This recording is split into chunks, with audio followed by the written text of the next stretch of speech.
أعوذ بالله من الشيطان الرجيم. Secara global teman-teman sekalian, secara global semua sahabat wajib kita doakan dengan mengatakan radhiyallahu anhum ajma'in, sebagaimana Allah sebutkan dalam Al-Quran, a'udzubillahi minasyaitonir rajim, radhiyallahu anhum wa radu an. Makanya Aisyah radhiyallahu anha pernah ditanya di zaman Utsman bin Affan menjadi khalifah, mulai ada gosip-gosip, berita-berita menyalahkan Abu Bakar sama Umar, ya, radhiyallahu anhum ajma'in.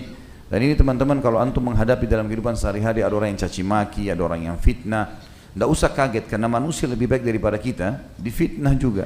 Nabi SAW difitnah, Nabi SAW disebarin isu-isu yang tidak benar tentang beliau. Abu Bakar sama Umar juga begitu sudah meninggal. Dalam sebuah riwayat Bukhari, seseorang atau beberapa orang datang bertemu dengan Ummul Mukminin Aisyah radhiyallahu anha dan berkata, kenapa Abu Bakar dan Umar dicaci maki padahal kami mengetahui kebaikan-kebaikan pada mereka? Kata Aisyah radhiyallahu anha jawaban yang mulia dengan ilmu yang baik, sesungguhnya orang-orang ini tidak memahami syariat Allah. Allah memerintahkan agar mendoakan para sahabat Nabi, mereka malah mencaci maki dan mengkafirkannya. Dan saya tidak melihat, kata Aisyah, kecuali Allah ingin menambahkan pahala buat Abu Bakar dan Umar dengan cara seperti itu.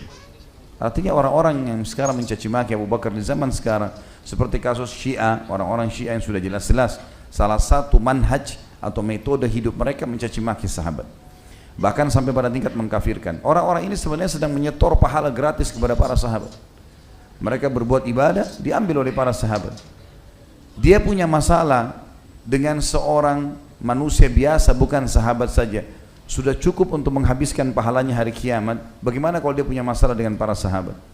Seperti berhadapan dengan gunung-gunung besar, gitu kan? Sulit sekali, gitu. Dan apa gunanya mereka masuk ke zona itu? Cukuplah mereka telah mendampingi Nabi SAW, cukuplah mereka menghadiri peperangan bersama Nabi SAW. Ini kemuliaan yang luar biasa. Haji bersama Nabi SAW, ya. Hidup sehari-hari, sholat berjamaah, ketemu, salaman, minum sama-sama, ya, ngobrol sama Nabi. Bahkan Abu Bakar sama Umar yang fokus dicaci maki oleh orang-orang Syiah dan dikafirkan ini adalah mertua Nabi, yang setiap Nabi kemana selalu mereka berdua ada bersamanya. Sampai para sahabat mengatakan, kami tidak heran Abu Bakar dan Umar menjadi pemimpin setelah Nabi SAW meninggal, karena sudah sering kami dengarkan Nabi SAW mengatakan, aku pergi bersama Abu Bakar dan Umar, aku datang bersama Abu Bakar dan Umar. Jadi sudah biasa itu. Maka sangat aneh kalau ada orang mencaci maki orang yang terdekat bagi Nabi SAW. Tentu target daripada orang-orang ini mencaci maki sahabat sebenarnya adalah Nabi SAW. Targetnya itu. Tapi mereka kalau mencaci maki Nabi langsung seperti Abdullah bin Saba, tokoh yang sekarang diubah-ubah lagi oleh orang Syiah, dikatakan bahwasanya itu tokoh fiktif. Padahal kita sudah jelas-jelas punya rujukan-rujukan yang pasti dengan sanad-sanad yang sahih tentang keberadaan Abdullah bin Saba, orang Yahudi yang pura-pura masuk Islam dan membentuk pemahaman Syiah itu. Dan jelas-jelas konsepnya mencaci maki dan mengkafirkan para sahabat ridwanullahi alaihim. Mencela sahabat ini berarti mencela Nabi SAW, dan mencela Nabi berarti mencela Allah, ya. Ini bahaya sekali, ya. Saya yakin kalau teman-teman di sini berumah tangga dengan normal, dia memilih mertua, calon istri atau suami yang baik, saya yakin pasti dia tidak akan terima kalau mertuanya orang baik atau istrinya orang baik lalu kemudian dicaci maki. Saya yakin dia tidak akan terima itu. Bagaimana bisa seseorang mencaci maki istri Nabi, mertua Nabi, gitu kan?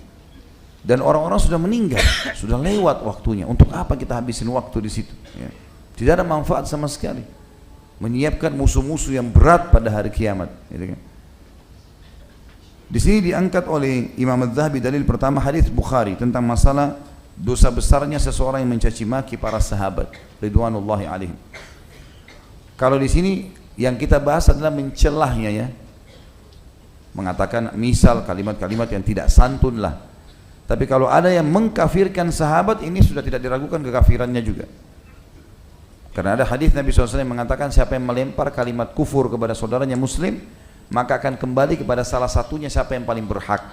Kalau ketemu antara orang-orang ini dengan para sahabat, pastilah para sahabat yang tidak mungkin kafir, mereka yang kafir karena sudah sampai meninggal dibuktikan beriman kepada Allah dan Rasulnya, tapi orang ini belum tahu, bisa saja dia meninggal gitu kan dalam keadaan kafir. Yang kita bahas dosa besar hanya mencelah, kalau sampai mengkafirkan kufur juga. Dikatakan oleh Imam Az-Zahabi, dan tanpa meragukan sama sekali kalau semua sahabat adalah wali Allah, karena mereka adalah orang-orang yang dekat dengan Allah Subhanahu wa taala. Diangkatlah hadis Bukhari, hadis qudsi, kata Nabi SAW, Inna Allah Azza wa Jal qal, sesungguhnya Allah yang maha tinggi dan maha mulia telah berkata, Man ada li waliyan faqad adzantuhu bil harb, siapa yang memusuhi para waliku, maka pasti aku akan mengumumkan perang terhadapnya. Kita tahu para sahabat tentu wali-wali Allah karena mereka sangat dekat dengan Nabi SAW. Kesalahan mereka pun kalau terjadi di zaman itu diluruskan langsung oleh Al-Quran. Kita tahu dalam ayat misalnya surah At-Talaq atau surah Al-Mujadilah, ada sahabat yang ribut dalam rumah tangga, lalu ayat Al-Quran datang meluruskan mereka. Ada di antara mereka berkorban di medan perang, disebutkan, dipuji oleh Sang Pencipta Allah. Ada di antara mereka yang disebutkan namanya secara langsung dalam Al-Quran, banyak, seperti Zaid bin Haritha, ya. Ada disebutkan nama-nama orang atau para sahabat dalam Al-Quran.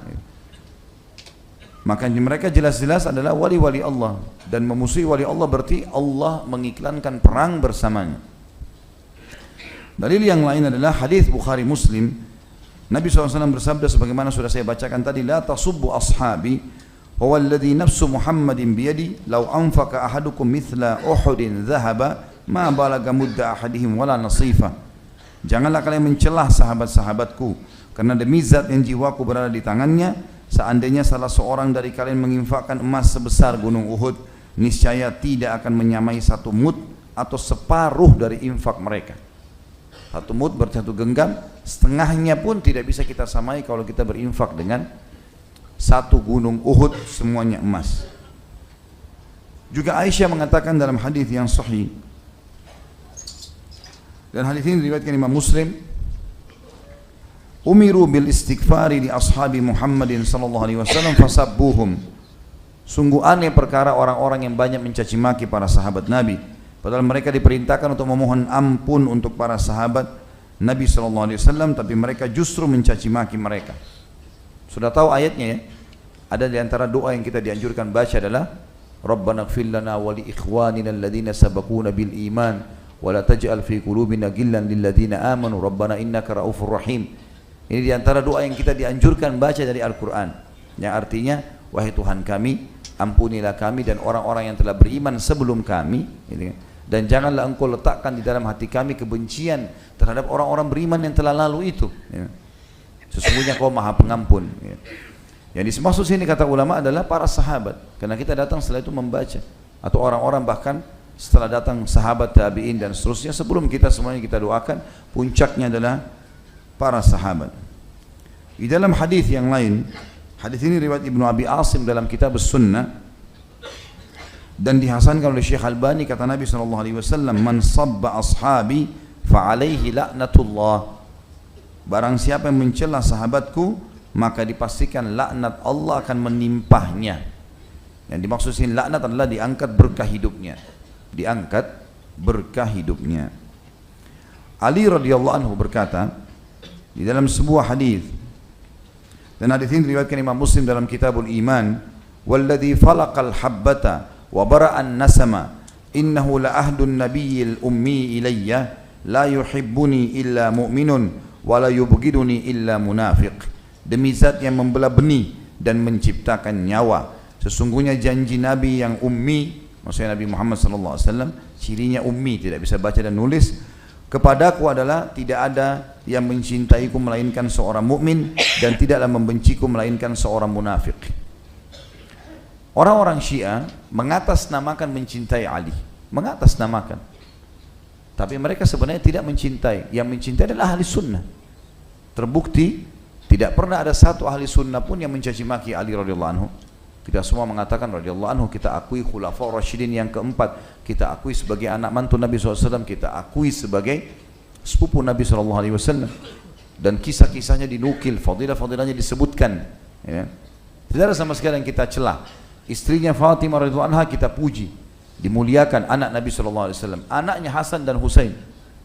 radhiyallahu anhum ajma'in. Kita puji Hasan dan Husain, kita mengatakan radhiyallahu anhum ajma'in, dan kita akui hadis-hadis Nabi SAW tidak terkecuali memuji kedua cucu beliau yang mulia ini, gitu kan? Tapi orang-orang Syiah tidak.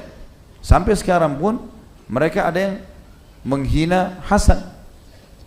Mereka anggap Husain saja yang bisa diakui. Bahkan yang diakui adalah keturunannya dari Husain. Karena kenapa? Hasan sempat menyerahkan kekuasaan kepada Muawiyah radhiyallahu anhu ajma'in. Padahal Nabi SAW pernah tunjuk Hasan dan berkata, Inna bni hadha sayyidun, sesungguhnya anakku ini atau cucuku ini adalah tuan. Wala'allallah yusluhu biyadihi baina fi'ataini kabiratain. Semoga saja Allah akan memperbaiki pertengkaran yang akan terjadi di antara dua kelompok besar muslimin. Dan itu terjadi pada saat Hasan radhiyallahu anhu memberikan kekuasaan kepada Muawiyah agar muslimin tidak berperang, gitu kan? Dan kita akui semua itu. Tidak ada satupun yang kita pungkiri. Jadi orang-orang Syiah teman-teman tidak punya celah sebenarnya untuk memusuhi ahli sunnah. Dan ini menandakan manhaj yang mereka gunakan atau metode jelas-jelas bukan dari umat Islam. Ini bukan dari Islam, dari Abdullah bin Saba si Yahudi yang pura-pura masuk Islam, gitu kan? Kalau mereka betul-betul mengaku pengikut Ali, maka mereka tidak akan memusuhi ahli sunnah, tidak akan menghalalkan darahnya. Kita lihat sekarang di Syria luar biasa, 200.000 sekian darah umat Islam dibantai. Di Lebanon begitu juga, di Irak juga begitu. Dan mereka menganggap itu adalah syahid. Mereka menganggap bahwasanya mereka mati syahid kalau mereka perang dengan ahli sunnah, gitu kan? Muslimin, ahli sunnah wal jamaah, seperti di Saudi, seperti di Indonesia, di mana saja negara Islam, ada orang-orang Syiah di dalam wilayah mereka tidak pernah ahli sunnah ganggu. Dinasihati, didakwahi, nggak pernah diperangi. Belum pernah ada sejarah ahli sunnah sengaja mengeluarkan fatwa untuk membunuh orang Syiah secara umum langsung atau memerangi mereka. Tapi terbalik, kalau orang-orang Syiah yang berkuasa, maka halal darahnya ahli sunnah, ya. Berarti ini sudah jelas-jelas bagaimana bisa dikatakan bagian dari kaum muslimin. Ada banyak kelompok yang menisbatkan diri kepada Islam tapi tidak menghalalkan darah muslimin. Di kelompok ini maka mereka mencaci maki sahabat, bahkan mungkin kalau sahabat hidup mereka akan siap untuk membunuhnya. Ini berbahaya sekali, ya. Ini berbahaya dan tidak bisa sama sekali dibiarkan pemahaman seperti ini. Tentu yang kita benci di sini adalah pemahamannya. Ingat kalimat ini, ya. Kita tidak boleh dalam Islam membenci fisik. Kalau ada orang pernah menjadi kelompok Syiah, caci maki para sahabat, bahkan ada orang kafir pernah memerangi kaum muslimin, kalau dia sudah meninggalkan perilakunya dan bertaubat, hukumnya hukum sekarang, ya, hukumnya adalah hukum sekarang setelah taubat, gitu. Jadi yang sedang kita bahas adalah masalah karakter atau kesalahan pemahamannya. Dikatakan apabila ini yang disabdakan Nabi SAW dalam rangka menyebutkan hakikat atau keutamaan Ali, maka tentu Abu Bakar As-Siddiq lebih utama dan lebih patut, karena beliau adalah manusia yang paling utama setelah Nabi SAW. Dan keyakinan Umar dan Ali radhiyallahu anhum ajma'in adalah bahwa barang siapa yang lebih mengutamakan seseorang di atas Abu Bakar, maka dia dicambuk seperti yang membuat-buat kebohongan. Jadi di zaman Umar bin Khattab, kalau ditemukan ada orang yang mencaci maki atau menganggap bahwasanya ada sahabat lebih baik daripada Abu Bakar, dicambuk. Di zaman Ali pun begitu. Sampai Abdullah bin Saba pun dihukum oleh Ali bin Abi Thalib karena dia mengatakan bahwasanya Abu Bakar sama Umar dan Uthman merebut khilafahnya Ali.